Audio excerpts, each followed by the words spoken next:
À partir de maintenant, nous vivrons tous les trois ici. La maison est grande, alors à nous deux, vous vous sentiriez seul. C'est pitoyable de laisser ma sœur dans un petit appartement. C'est le moment idéal pour qu'elle déménage. J'espère que vous pourrez l'aider dans sa recherche d'emploi. Dès que le déménagement a été achevé, mon mari a ramené sa jeune sœur Julia à la maison. Récemment, mon grand-père bien-aimé est décédé. Et la préparation de l'enterrement et le tri de ses affaires, et surtout l'adieu soudain à un être cher, m'ont épuisé physiquement et émotionnellement. Comme j'ai hérité de la maison de mon grand-père, nous avons décidé d'y déménager à la suggestion de mon mari. Finalement, une fois le déménagement terminé, mon mari a amené Julia sans me consulter.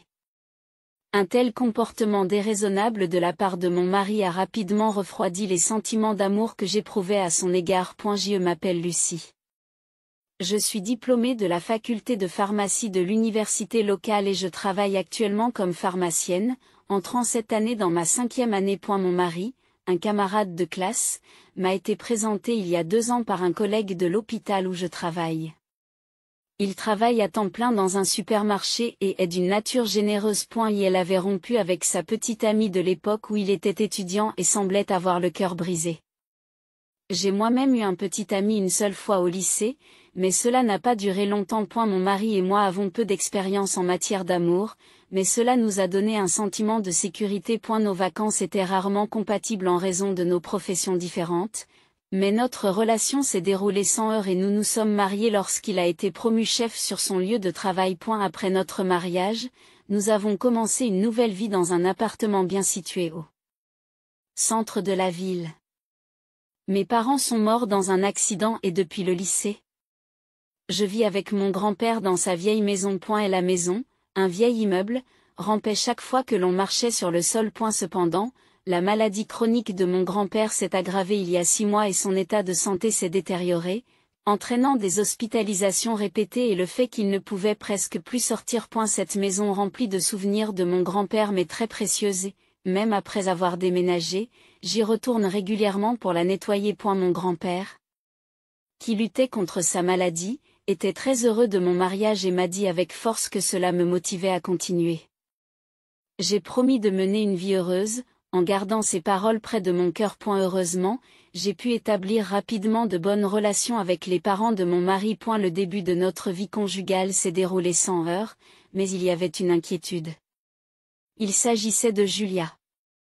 Elle est actuellement étudiante en première année à l'université, une jeune fille pleine de vie de 19 ans qui vit seule et fréquente une université proche de notre appartement. Elle a quitté le domicile de ses parents. La décision de choisir cette résidence a été prise principalement par mon mari, influencé par le fait que Julia fréquenterait une université en ville. Les frères et sœurs ont toujours été proches et Julia avait exprimé son désir d'être près de nous. Il est naturel de s'entendre en famille. Cependant, j'ai tout de suite regretté de ne pas avoir davantage discuté avec mon mari qui avait pris sa décision en se basant uniquement sur les souhaits de sa sœur. 3 jours après le déménagement, alors que j'essayais de ranger les cartons restants pendant le week-end, mon mari a fait venir Julia à l'improviste, me prenant au dépourvu. Sans préavis, en tenue décontractée et sans maquillage, je ne pouvais pas la renvoyer. J'ai donc fait de la place et je lui ai demandé de s'asseoir dans le salon. Bien que nous nous soyons rencontrés plusieurs fois au cours de notre relation amoureuse, ces occasions étaient toujours programmées à l'avance et nous nous rencontrions à l'extérieur, de sorte que j'étais correctement habillée. Je me sentais irritée par mon mari, mais j'ai décidé de rester calme devant Julia. Félicitations pour votre mariage. S'il vous plaît, prenez bien soin de mon frère, a dit Julia en me tendant un sac en papier. À l'intérieur se trouvaient des produits de boulangerie provenant d'une célèbre confiserie occidentale. Il n'est pas nécessaire d'être aussi formel.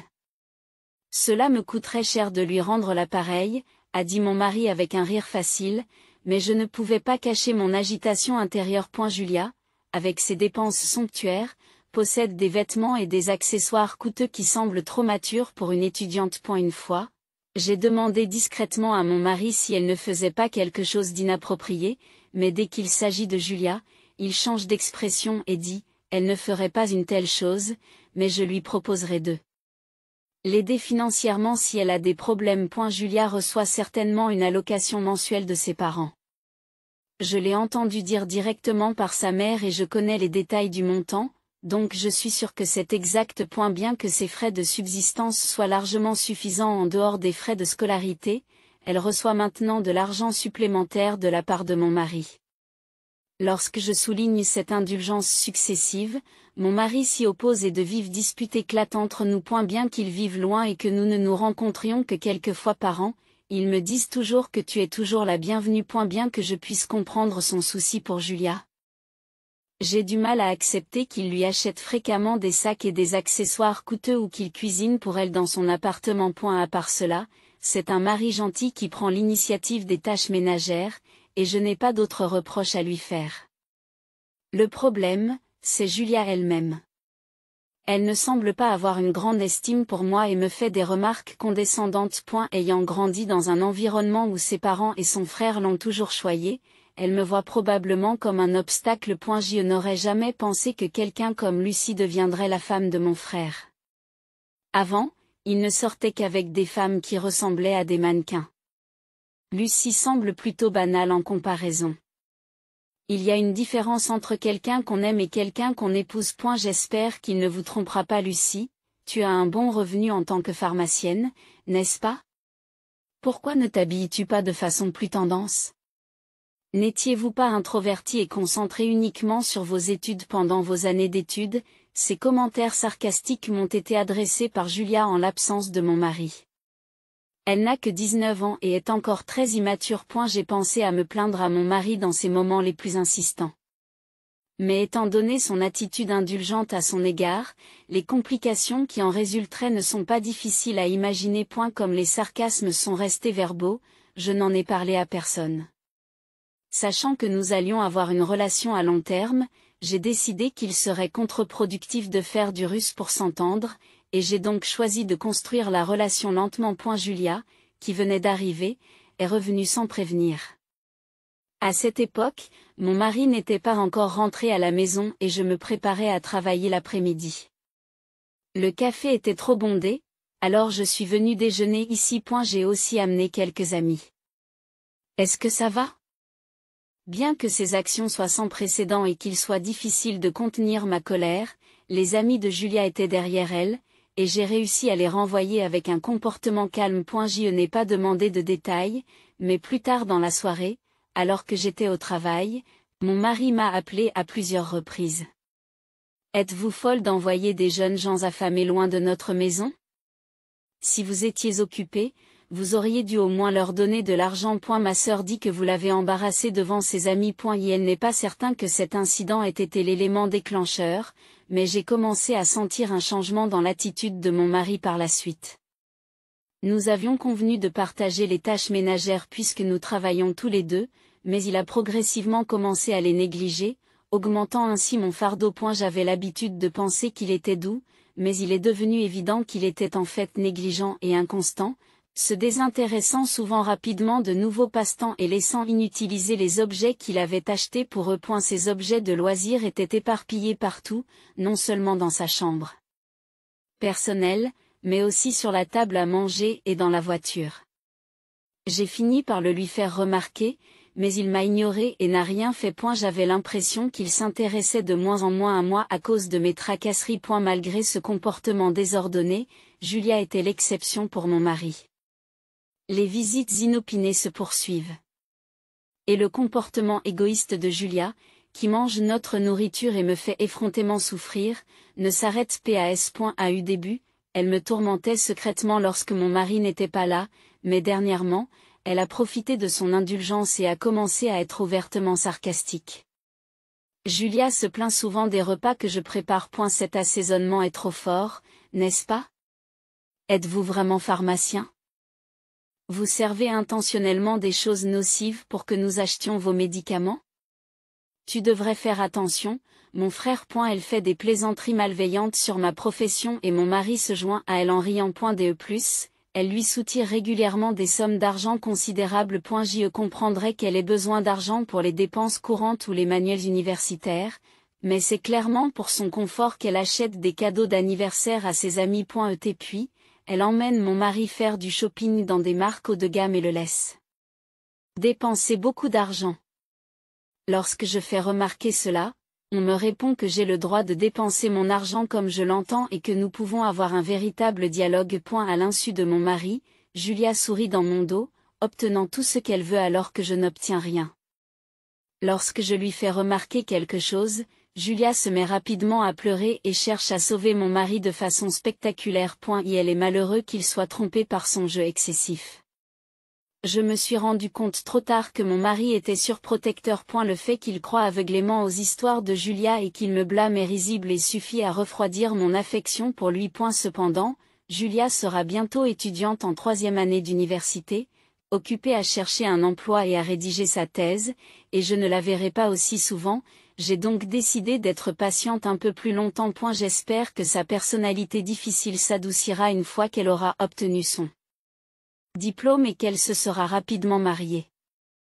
Pourtant, ce n'est pas mon mari ou Julia qui a fondamentalement bouleversé ma vie, mais la mort de mon grand-père bien-aimé. N'ayant ni grand-mère ni parents, j'ai hérité des biens de mon grand-père. Alors que je réfléchissais à ce que j'allais faire de la maison restante et que j'envisageais de la démolir pour préserver de beaux souvenirs, mon mari m'a arrêté et m'a proposé que nous vivions ensemble dans cette belle maison. Et elle était surprenant que mon mari, qui avait peu de contact avec mon grand-père pendant ses longs séjours à l'hôpital, propose de conserver cette maison, et à ce moment-là, j'étais sincèrement heureuse. Bien que mon grand-père ne soit plus là, j'ai pu revenir dans cette maison. L'excitation que j'ai ressentie pour la première fois après notre mariage s'est refroidie quelques mois après le déménagement. Lorsque nous avons inspecté la maison avant de déménager, nous avons constaté que quelques réparations mineures étaient nécessaires, principalement dans les pièces d'eau. Mon grand-père, qui a construit cette maison lorsqu'il était jeune, la chérissait beaucoup, et les entrepreneurs louaient également son bon état à chacune de leurs visites. Bien que le grincement des planchers soit un peu gênant, nous avons envisagé des travaux de rénovation à l'avenir, lorsque notre famille s'agrandirait. J'ai progressivement nettoyé les pièces entre deux travaux et j'ai également trié les affaires de mon grand-père, tout en faisant mes cartons et en contactant l'entreprise de déménagement. Mon mari a disparu sans préavis, et j'ai pensé qu'il s'était peut-être rendu dans une supérette voisine. Au moment de partir, comme il n'était pas rentré, je l'ai appelé, paniqué, et on m'a répondu sèchement, « Allez-y sans moi. » Ne sachant pas ce qui se passait mais ne pouvant pas faire attendre les déménageurs, je me suis rendu seul chez mon grand-père. Je n'ai retrouvé mon mari qu'une fois toutes les affaires installées dans la maison et toutes les démarches auprès des entrepreneurs terminées. Le fait de voir Julia à côté de lui m'a donné un mauvais pressentiment. Ce sentiment est devenu réalité lorsque mon mari a fait une déclaration incroyable. Désormais, nous vivrons tous les trois ici. La maison est grande et à nous deux, nous nous sentirions seuls. C'est pitoyable de laisser Julia dans un petit appartement, et c'est le moment idéal pour qu'elle déménage. J'espère que vous pourrez l'aider dans sa recherche d'emploi. Qu'est-ce qu'il y a? Pourquoi as-tu décidé seul d'une question aussi importante? C'est la maison de mon grand-père, vous auriez dû en parler avec moi d'abord. Ce serait la même chose même si nous avions parlé. Et la maison sera plus vivante et Julia pourra se concentrer sur ses études et sa recherche d'emploi. N'est-ce pas bien? C'est un problème. Nous discuterons des détails plus tard, mais pour l'instant. Pouvez-vous, s'il vous plaît, partir pour aujourd'hui? Je suis épuisée d'avoir géré seule les préparatifs de l'enterrement et du déménagement pendant des mois. Et ce n'est pas parce que j'ai emménagé dans cette maison après la mort de mon grand-père que c'est le bon moment. Mais mon mari a crié malgré tout. Comment pouvez-vous dire une chose pareille? Si vous trouvez la vie commune si pénible, c'est à vous de partir. Je faisais juste une suggestion avec de bonnes intentions, et je ne m'attendais pas à ce qu'on me réponde avec autant d'arrogance. Je serais soulagée si vous partiez. Je ne tolérerai pas que quelqu'un fasse fi de sa famille. J'ai été choquée de ne pas être considérée comme un membre de la famille, mais j'ai gardé mon sang-froid, réalisant qu'il n'était pas nécessaire de s'engager sérieusement avec une personne aussi ridicule. Donc, vous dites que je devrais partir, ce qui implique un divorce. Cela vous convient-il? Je vais le dire maintenant pour éviter tout malentendu plus tard, mais j'ai hérité de cette maison et elle est à mon nom. Les droits sur cette maison sont, si nous divorçons, il y aura un partage des biens. La maison est également un héritage de grande valeur. Ce n'est pas parce qu'elle appartenait à votre grand-père qu'elle vous appartient.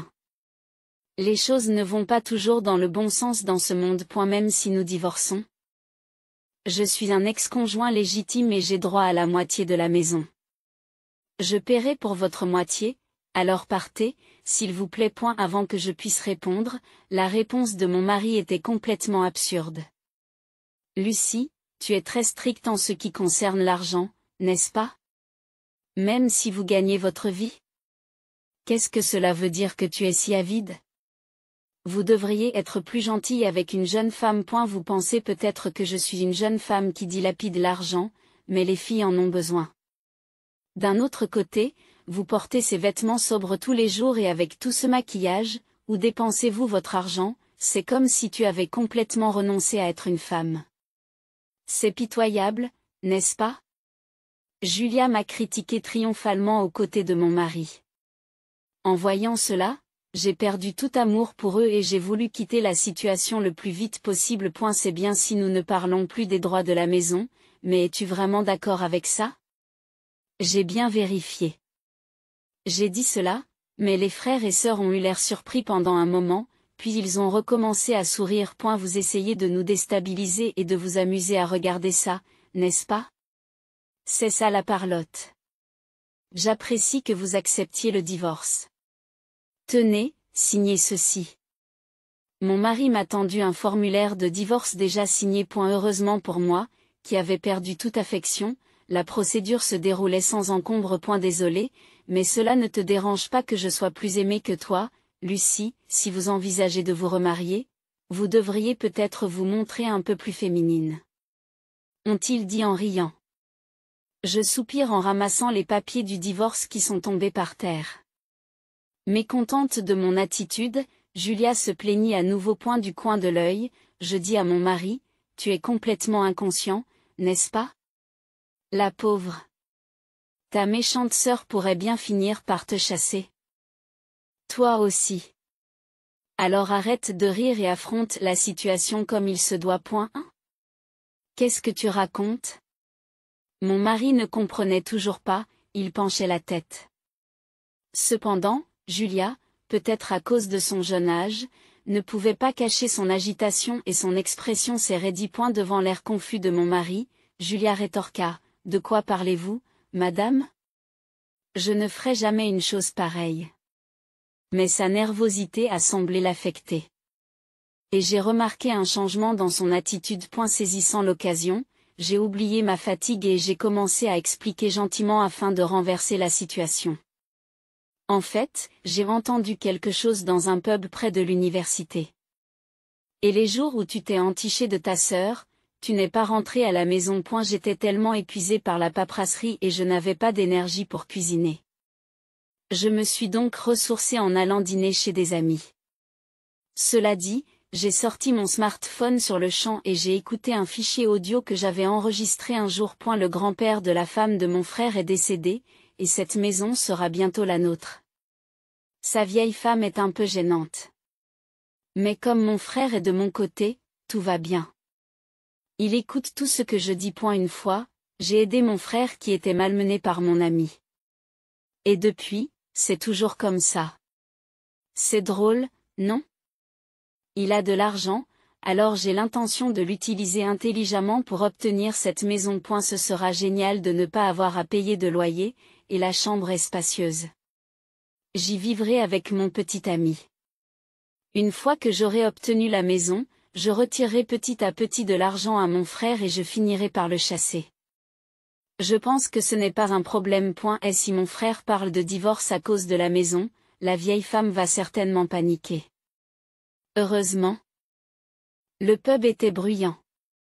Mais l'endroit où j'étais assis était parfait pour enregistrer clairement. J'ai commencé à enregistrer parce que je les ai d'abord entendus dire du mal de moi, mais aussi de mon mari.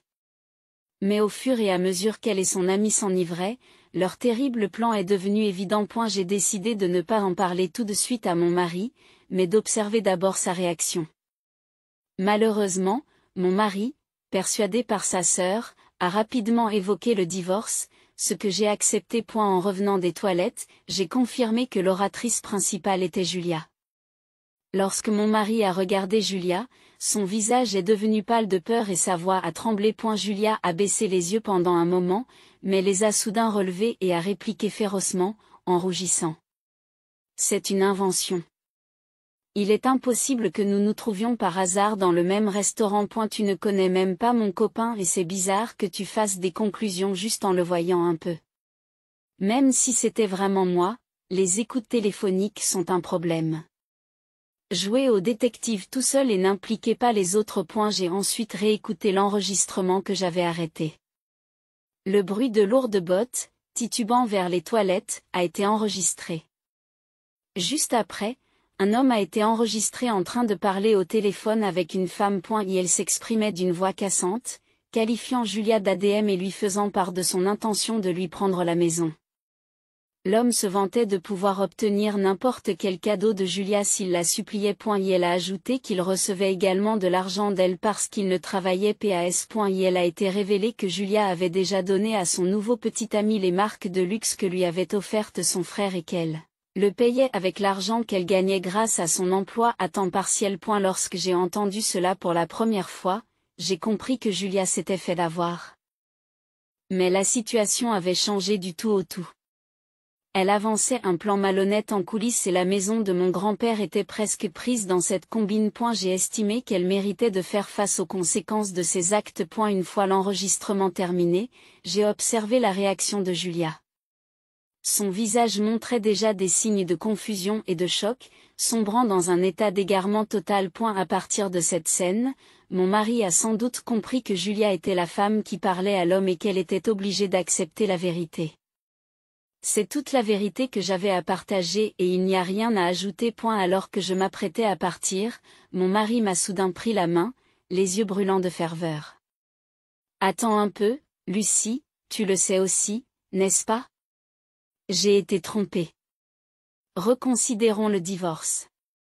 Comme promis, soyons heureux ensemble. Mais j'ai répondu calmement, non, il n'y a pas lieu de se rétracter. Je souhaite également divorcer. D'ailleurs, ta chère sœur ne pleure-t-elle pas? Tu devrais t'occuper d'elle. Laissant ces mots derrière moi, j'ai brièvement affiché un sourire rafraîchissant à mon mari, j'ai pris mes affaires essentielles et j'ai quitté les lieux immédiatement. J'ai rapidement soumis les papiers de divorce et le divorce a été finalisé avec succès. J'avais hâte de profiter de la vie de célibataire, mais la situation réelle était plus complexe que prévu et les choses n'étaient pas simples. Mon ex-mari a continué à squatter la maison de mon grand-père, ne montrant aucune intention de déménager, afin d'éviter autant que possible les interactions directes. J'ai fait appel à un avocat. L'avocat a expliqué à plusieurs reprises que l'héritage n'était pas soumis au partage des biens, mais mon ex-mari a explosé de colère contre l'avocat lui-même, en criant « Et mes droits alors ? Comment un mari peut-il ne pas avoir de droits ?» La discussion n'a pas progressé. Pour résoudre ce problème. J'ai souvent contacté et consulté mes beaux-parents. Ils ont réagi rapidement, réprimandant mon ex-mari et sa sœur Ashley dans la maison de mon grand-père et dans l'appartement de la sœur, faisant trembler les frères et sœurs malveillants. Mon beau-père est très intimidant lorsqu'il est en colère. Plus tard, ma belle-mère m'a raconté cette histoire en riant. Cela expliquait pourquoi mon ex-mari avait cessé de se rendre chez ses parents. Même après le divorce, mes beaux-parents m'ont présenté leurs plus plates excuses, mais je leur ai clairement expliqué que je ne les contactais pas pour leur demander des excuses. Mon intention était simplement de régler les choses et de commencer une nouvelle vie. J'ai dit à ma belle-mère de ne pas informer mon ex-mari que j'avais changé mes coordonnées, puis j'ai discrètement mis fin à l'appel. Je pense que l'acharnement de mon ex-mari à réclamer l'héritage est probablement dû à un manque d'épargne. Malgré ma suggestion d'ouvrir un nouveau compte bancaire pour l'épargne commune au début de notre mariage, il a refusé obstinément. Et la raison en était qu'il dépensait des sommes considérables pour des prêts étudiants, des factures de téléphone portable, des loisirs et le soutien financier de sa sœur, et qu'il prétendait ne pas pouvoir se permettre d'épargner. En fin de compte, nous avons convenu d'épargner chacun de notre côté, mais comme je participe activement à des activités d'investissement, je n'ai pas beaucoup de liquidités et je n'ai pas les moyens de lui donner une part substantielle. En outre, j'ai fait savoir par l'intermédiaire de mon avocat que je ne réclamerai pas le partage des biens. Étant donné que mon ex-mari a signé le contrat sous l'intimidation écrasante de mon beau-père, il est nécessaire de s'assurer qu'il respecte strictement cet accord. Finalement, mon ex-mari, qui squattait la maison héritée de mon grand-père, et sa sœur, qui dépensait inconsidérément son argent, ont dû retourner chez leurs parents. Mon ex-mari au chômage et sa sœur,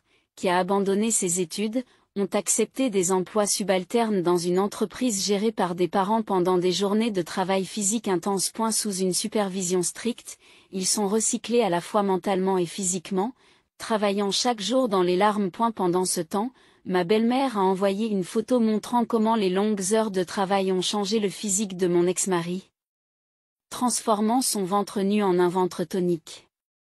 Mais cela n'a suscité aucune émotion dans mon cœur. Quant à ma belle-sœur, elle a d'abord essayé d'utiliser sa jeunesse et son attrait pour se rapprocher de son patron. Mais comme le président est un parent, ses plans ont complètement échoué. Aujourd'hui, après s'être débarrassée de tous ses ongles, elle travaille dans l'agriculture et connaît un travail épanouissant. Pendant ce temps, je passe des journées tranquilles dans la maison de mon grand-père, en pleine nature, pleurant sa mort mais me plongeant dans mes souvenirs en feuilletant les albums que j'ai organisés. Dans cette maison chaleureuse et paisible, je prévois d'organiser à l'avenir de petites fêtes pour des amis proches. C'est ma petite joie et le pas vers ma nouvelle vie quotidienne.